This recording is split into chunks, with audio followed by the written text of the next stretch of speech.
Episode 83, The Party. Together they walked through the Green Island Gardens residential area. There were neat rows of Mediterranean-looking villas. In front of each, there were all kinds of plants and trees, such as money trees, almonds in full bloom, and citrus trees. It was a very colorful and pretty scene. On both sides of the road, there were pine trees with birds chirping.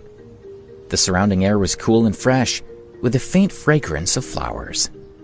Alex had spent a lot of time there, so it was nothing new for him.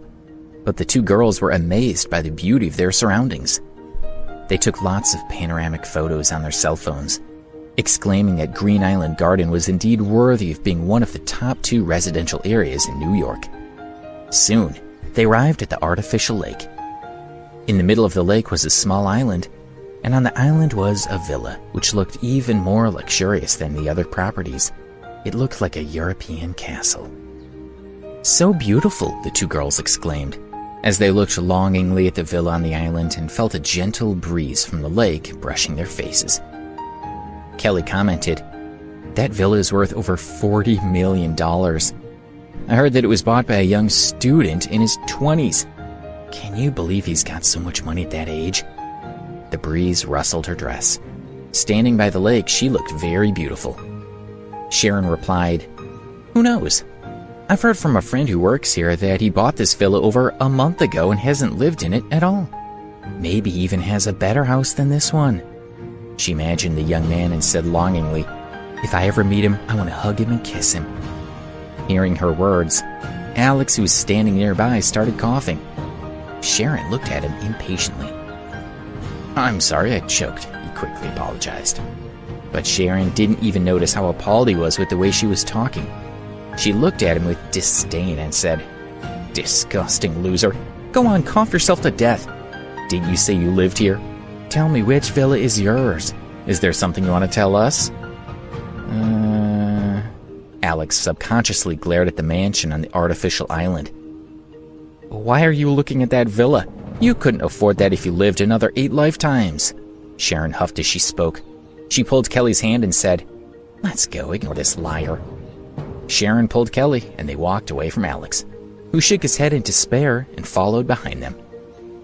Soon they could hear the sounds of people chatting and laughing, and a few minutes later, they arrived at a villa on the southern side of the residential area. There were 2 marquees in the garden, each containing long white tables filled with fruits, beverages, and wine.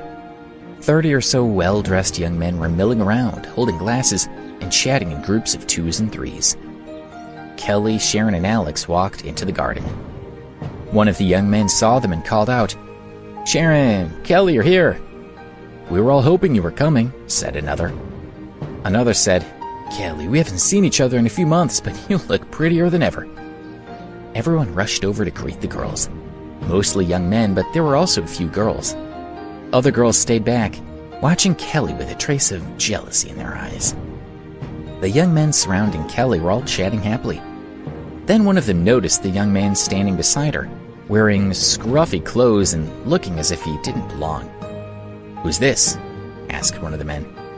"Look at what he's wearing. It looks like he bought his clothes from the flea market." Another said, "He doesn't even have a decent haircut, or a watch, or chain. What's he doing here?" "I can't believe that Simon would invite someone like him," agreed the first man. The others started to discuss Alex right in front of him as if he wasn't there. "Hey, you must have walked down the wrong path. Look around you. You don't belong here," a man said to Alex as he glanced around at the other guests. All of them looked smartly dressed in expensive designer outfits. He shot a disdainful look at Alex and clicked his tongue. "You think you're one of us? I think you should leave." As he spoke, the young man gestured to the way out. But Sharon interrupted. "Hey, what are you doing?" "He's here with me and Kelly," she said with a smile. "He came with you?" The others were shocked. This boy was much poorer than them. Why would Kelly bring him? And she and Sharon were the most beautiful girls there. They could have any man they wanted, and usually they rejected them all. Seeing the men's confused expressions, Sharon smiled smugly. Her eyes swept over Alex's body, and then she looked at the others. "His name is Alex, and don't underestimate him. He's not just anyone," she said with a mysterious smile. "Oh?" Hearing her words, the others looked at Alex again. Could it be that this guy who looks like a pauper is rich? They wondered. Sharon cleared her throat. A month ago, Alex ordered an exclusive Ferrari worth over $20 million. This car is currently being manufactured in Italy from the world's best parts. Hearing this, the others were shocked. Alex and Kelly frowned. They knew that Sharon was not going to praise him, so what was she up to? She continued. Alex didn't want to wait too long for the car to be manufactured, so he paid an extra $100,000 to have it made more quickly. The team at Ferrari has to deliver it to him within 10 days. She was enjoying herself. Originally, the others almost believed that Alex could be from a middle-class family, but as they watched Sharon, a coy smile appeared on her face, and they realized that she was joking with them. Did you know that when we arrived earlier, Alex actually pretended that he lives here? She continued. The others gasped in mock horror and looked at him with sneering smiles. And do you know which villa he lives in? The more Sharon spoke, the more animated she became. Looking at the others laughing at Alex, she was enjoying her joke. I'll tell you guys in secret, it's the one on the artificial island. The others replied at the same time. Their laughter was filled with ridicule. One man said, So he's not just wealthy, he must be super rich. Another joined in. It just shows you can't judge a book by its cover. If it wasn't for Sharon, I would have thought he had just been picking up the trash on the streets. Since you own the most expensive villa on the artificial lake, why are we still here? This doesn't compare to your house there. Let's go to your place. The guy who tried to get Alex to leave pushed him as he spoke. What are you doing? Kelly demanded as she pushed the man away. She stood in front of Alex and looked at the others angrily. What's wrong with you guys? What are you laughing at? Do you want to have a go at me now? Go on then. The man replied, Kelly, you know what we're saying. It's just that this guy doesn't fit in at this party and he's making everybody here uncomfortable. Why doesn't he fit in? Well, he's my boyfriend. Do you still think he's not worthy? Kelly glared at the others as she spoke. When they heard this, everyone was stunned. This loser is Kelly's boyfriend? That just can't be right. Sharon was also shocked when she heard her friend telling everyone that Alex, a loser who'd only knew how to brag, was her boyfriend. She couldn't believe it. Alex was bewildered for a moment, but Kelly had told him before that he had to pretend to be her boyfriend at the party. One of the guests laughed and said, Kelly, stop joking with us. We know you wouldn't date someone like him. You've had loads of rich guys chasing you, and you turned them all down. Her friends agreed. Definitely, one shouted. Another said, I know what's happening. Hasn't Kelly been annoyed by Henry Moore pestering her recently? I bet she's found a fake boyfriend to scare him off. Yes, that's right, it must be, another agreed. The others nodded, imagining all sorts of reasons for their friend to be dating this loser. Kelly was like a goddess to them. They really couldn't accept that she would date someone like Alex.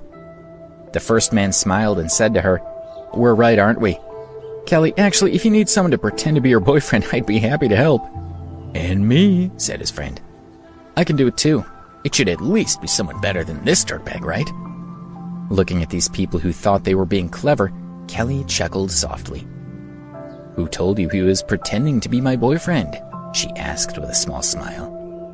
The others looked at her in confusion. Why did she need to ask? Kelly came from such a good family. Why would she settle for someone like Alex? Kelly turned and looked at Alex. He was taken aback by how pretty she looked peeking out from beneath her sun hat. He looked into her bright eyes and couldn't help but feel touched by her gaze.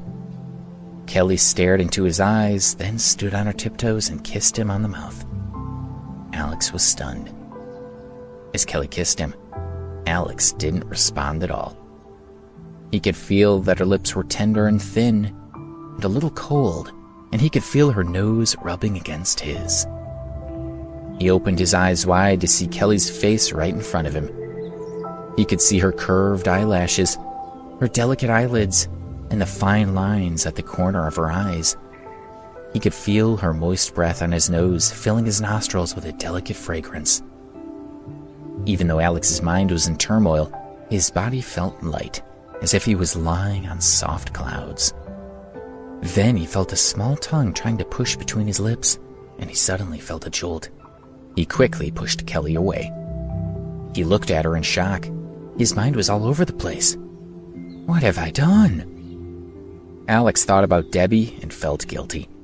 He felt that kissing another woman behind her back was disgusting, heartless, and cruel.